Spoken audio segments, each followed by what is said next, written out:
Arrivés, l'histoire l'a voulu, blancs et javanais, tonkinois et plus. Ils ont côtoyé nombre de tribus, ils ont travaillé, ils ont survécu.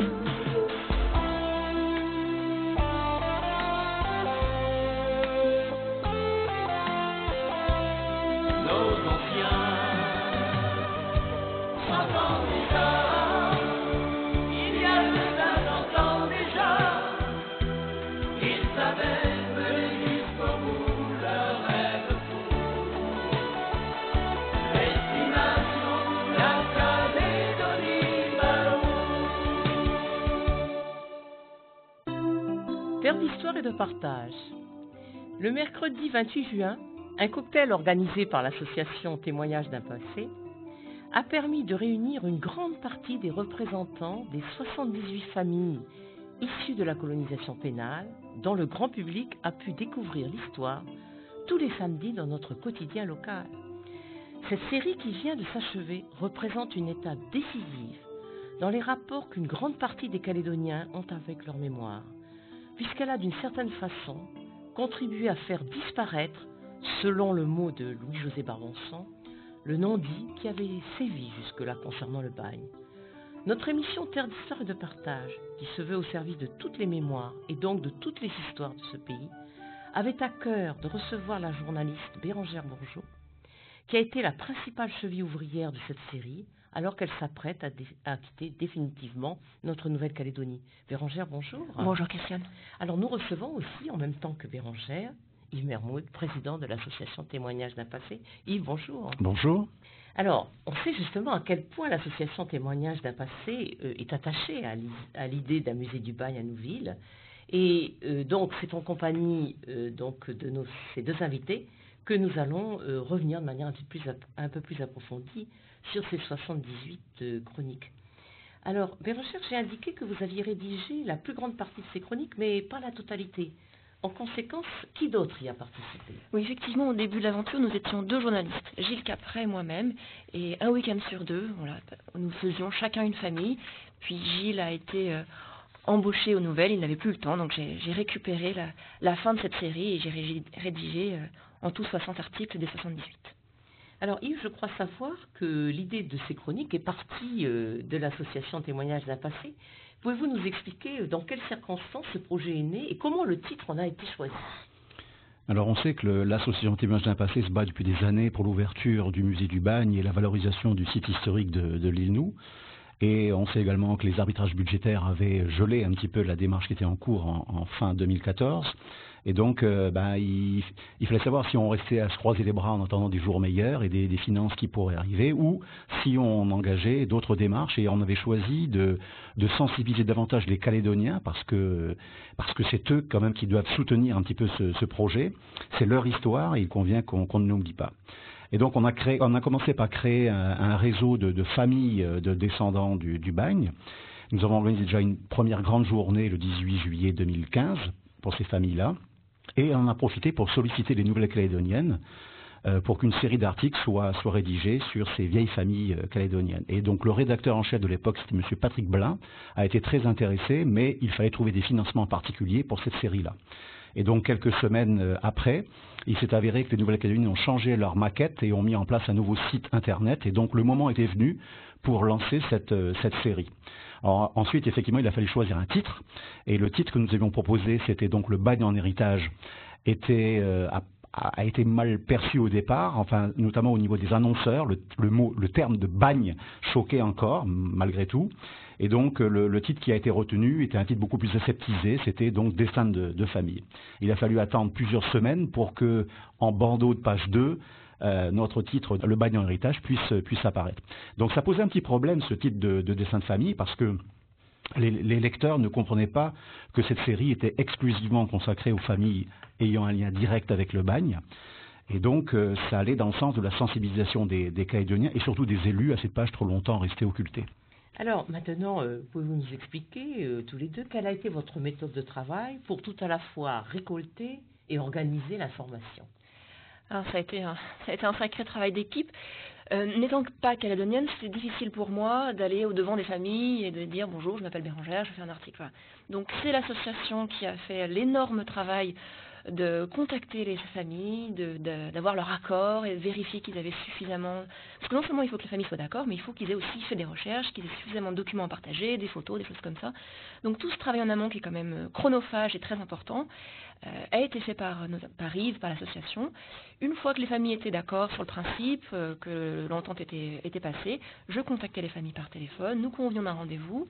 J'allais à leur rencontre chez elles, souvent, ou oui, c'était plutôt d'ailleurs chez elles, et je rencontrais là 1, 2, 3, 4, 5 personnes. Parfois, je me rappelle la famille, il y a une famille où ils étaient une vingtaine autour de la table, parce qu'ils avaient envie que toutes les branches soient là, parce que les cousins, voilà. Donc, soit c'était une personne seule, soit c'était 20 personnes, et donc je passais une matinée, 2 heures, 3 heures, je rentrais, je rédigeais l'article, et une chose très importante, c'est que... les familles avaient à cœur, et moi aussi, de leur faire relire l'article. Il ne s'agissait pas qu'elles me parlent et que je fasse un peu ce que je veux de leurs paroles. Vraiment, il fallait tisser ce lien de confiance, qu'elles soient sûres que dans les colonnes du journal n'allaient pas apparaître des faits, des noms, des choses comme ça, qui étaient encore un peu sensibles. Donc il y a eu un travail d'aller-retour entre les familles et moi-même une fois que l'article était rédigé pour bien affiner, parce que parfois on dit des choses et puis quand on les retrouve écrites on se dit peut-être que ça peut choquer, donc j'enlevais ce qui encore était un peu trop, par exemple dans une famille j'ai écrit vol à main armée, voilà, à main armée, donc du coup j'ai laissé juste vol, c'était vraiment des détails, mais il fallait que les familles soient sûres. Alors parfois, dans les nouvelles, il y avait des coupes que je découvrais aussi, donc des choses que j'écrivais, mais qui ne se retrouvaient pas pour des raisons de place ou de mise en page. Donc on a eu quand même quelques petites surprises, mais l'idée c'était que les familles sachent ce qui allait être publié. Oui, donc dans le cadre d'un véritable partenariat, d'un véritable échange, finalement. Oui. C'était pas seulement, elle me disait quelque chose et je faisais ce que je voulais de l'article. Non, il fallait que... Et je n'oublie pas, Louis-José Barmançon, qui a été notre caution historique, qui a relu chacun des 78 articles et qui, à chaque fois, a corrigé, parce que parfois, de bonne foi, les familles me disaient des choses qui se transmettaient d'ancêtre en ancêtre, en disant, mon aïeul a été directeur à Terre-Bas, il a été ci, il a été ça, il a été élevé dans cet internat. Et Louis-José me disait, mais non, ça c'est pas possible, l'internat, il n'était pas ouvert quand ce jeune homme avait... Donc vous voyez, lui, il a la connaissance suffisante pour m'alerter là où il y a des invraisemblances. Et dans ce cas-là, on faisait le choix de ne pas écrire ce qui paraissait un peu suspect pour que les articles soient vraiment historiquement vrais. Voilà, qu'on ne puisse pas dire... Et parce qu'on sait que la mémoire est faillible, voilà. Et qu'il y a aussi souvent une reconstruction finalement. Les enfants Jolivier, voilà, on raconte des jolies fables. Alors parfois je le dis, selon la mémoire familiale, l'oncle aurait fait ça, l'arrière-grand-père aurait... et en fait non, pas du tout. On s'aperçoit que dans le dossier pénal, il a juste volé et c'est pas... Voilà. Et les archives là-dessus aussi ont eu j'ai été en contact avec Christophe Darieux notamment, mais le service d'archives, ils ont été d'une aide mais colossale parce que les familles n'ont pas pu tout trouver, pas eu le temps ou pas eu l'idée. Et c'est difficile. Oui, c'est difficile. La recherche généalogique, c'est déjà une chose en fait, c'est-à-dire chercher dans les états civils, mais après des fois transformer les données généalogiques en récits historiques. Oui. C'est complexe. Je me souviens d'une famille où on me disait, là, on ne sait pas ce qu'il est devenu entre telle date et telle date, on n'a pas de nouvelles de lui. Et donc on a cherché aux archives, on a dans les journaux, et en fait il était en prison. Voilà. Aux archives, on a trouvé qu'en fait ce monsieur, dont on n'avait aucune nouvelle, était en prison pour avoir fait un port d'armes illégal ou quelque chose comme ça. Donc on a vraiment pu trouver pour les familles encore plus que ce qu'elles avaient à apporter. Alors, statistiquement, comment peut-on classer l'ensemble de ces chroniques ? Ainsi, par exemple, combien y en a-t-il de relatives aux transportés, déportés, relégués, Et il faudra peut-être une fois de plus rappeler, puisqu'on a une audience très diversifiée dans le cadre de cette émission, rappeler ce que signifient ces différents vocables. Alors, Alors, moi, je vais peut-être parler de D'abord la distinction, et puis après, tu vas faire les comptes. Très bien. Donc, effectivement, certaines personnes font encore l'amalgame entre les différents termes de relégation, de déportation, de transportation. Donc, c'est bien de le préciser. Il faut savoir que la Nouvelle-Calédonie, durant tout le 19e siècle, a été concernée par ces 3 systèmes pénaux qui ont fondé ce qu'on appelle le grand éloignement français.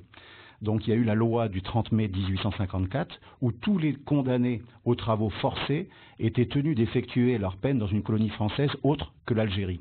Donc ça, c'est ce qu'on appelle la transportation, qui n'est donc pas une peine, mais un mode d'exécution d'une peine. Et donc tous les forçats âgés de 65 ans et plus en étaient exemptés. Les femmes condamnées aux travaux forcés n'étaient pas soumises à l'obligation d'être transportées, mais elles pouvaient être transportées dans le cadre d'un volontariat plus ou moins suscité. Entre 1864 et 1897, il y a eu près de 22 000 transportés qui furent envoyés en Nouvelle-Calédonie. On connaît la contribution de ces forçats à l'édification des nombreux ouvrages d'art et autres édifices pénitentiaires civils, militaires, religieux. Tout ça, ça a été primordial. Et puis, il faut savoir aussi que le socle ancien de la société calédonienne d'origine européenne est en grande majorité issu de cette colonisation pénale. Alors, quant à la déportation, elle a concerné près de 4000 condamnés politiques, hommes et femmes, donc suite à la Commune de Paris. Et la loi du 13 mars 1872 a affecté en Nouvelle-Calédonie la presqu'île de Ducos à ce qu'on appelait la déportation simple, et la déportation en enceinte fortifiée, et à l'île des Pins et Marais, ce qu'on appelait la déportation simple. Et ensuite, après l'amnistie de 1881, seule une vingtaine de ces déportés ont choisi de s'enraciner durablement D'ailleurs, nous en allons Nouvelle-Calédonie. bientôt faire avec la spécialiste de la déportation en Nouvelle-Calédonie une émission. Il s'agit en l'occurrence de Madame Claude Cornet, voilà, avec laquelle nous parlerons de la déportation en Nouvelle-Calédonie. Et donc la France possédait donc un arsenal pénal de 2 moyens radicaux pour éloigner ceux que la société française considérait comme indésirables sur le sol sacré de la patrie, soit pour leurs crimes, soit pour leurs idées. Restaient tous les petits délinquants récidivistes qui échappaient donc à la transportation et la déportation. Et donc ça va impliquer une nouvelle loi du 27 mai 1885 sur la relégation des récidivistes. Et donc là aussi, on aura près de 4000 relégués, hommes et femmes, qui seront envoyés en résidence, notamment perpétuelle, en Nouvelle-Calédonie. Alors, Yves vient de nous expliquer donc la distinction à faire entre les différentes catégories, c'est-à-dire transportés, déportés, relégués. Et alors, donc, au sein des 78 chroniques, finalement, parmi ces 3 catégories, combien distingue-t-on finalement de familles ou de condamnés au départ qui ont donné lieu ensuite à des familles? Et finalement, on s'aperçoit qu'on a à peu près le bon ratio, c'est-à-dire qu'il y avait peu de relégués, très peu, donc on n'en a traité qu'un, voilà, la famille bien fait. Il y avait énormément de transportés qui sont lots communs. Tous les condamnés de droit commun aux travaux forcés ont été... on n'est pas condamné au bagne, on est condamné aux travaux forcés et envoyé au bagne. Ça, c'est une distinction que Louis et José par ensemble. Oui, souvent, voilà, les gens n'étaient pas condamnés au bagne, ils étaient condamnés aux travaux forcés. Donc on a 52 familles de transportés et on a 5 déportés. Voilà. Et les autres, les 20 familles qui restent, sont des surveillants ou des commis ou secrétaires ou directeurs de fermes pénitentiaires. Voilà, l'autre côté des barreaux. Alors, est-ce que vous avez pu établir un classement par zone géographique d'origine et éventuellement après d'implantation, c'est-à-dire de mise en concession en fait, parmi donc toujours les personnes décrites dans les 78 chroniques? Après, oui, on a à peu près toutes les régions de France et même au-delà de la Méditerranée qui sont représentées, des Bretons, des Parisiens, du sud de la France, des Alsaciens, des Lyonnais, même un Ardéchois, des Corses, beaucoup de Corses, je ne sais pas si ça relève d'un caractère particulier encore. Mais aussi bien en tant que condamné que surveillant militaire aussi. Un Indo-Chinois, voilà, des Algériens, voilà. Et quant à l'implantation en Calédonie, on a, alors j'ai fait une petite, on a à peu près aussi toutes les Nouméa, à la fois Bourail, l'Australie, on a les Australiens, on a deux condamnés qui ont traversé l'océan, Farino, Kanala, Moindou, Païta, Pambou, Wailou, Saramea, voilà, on a à peu près, alors peu